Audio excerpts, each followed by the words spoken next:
আসসালামু আলাইকুম।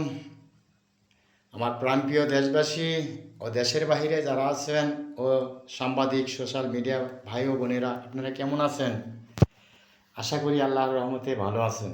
আজকে যেই ভূমিকম্প হয়ে গেল, অনেকটা আল্লাহ পাকের রহমত ছাড়া আমরা বেঁচে আর আসলে এই পৃথিবীতে এখনও বেঁচে আছি আল্লাহ পাকের রহমতে। অনেকটা রিস্ক হয়ে গেছিল।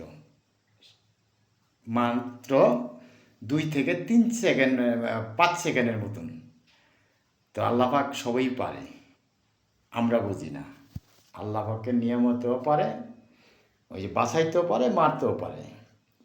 কথায় আছে না, আল্লাহ পাক যদি বাঁচায় মারে কে, আর আল্লাহ পাক যদি নিয়ে যায় রাখে কে, তাই না?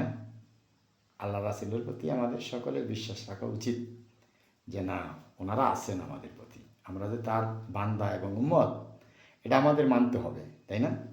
আমরা আল্লাহ রাসূলের উম্মত এবং বান্দা। সবাই ভালো থাকবেন। আল্লাহ হাফেজ।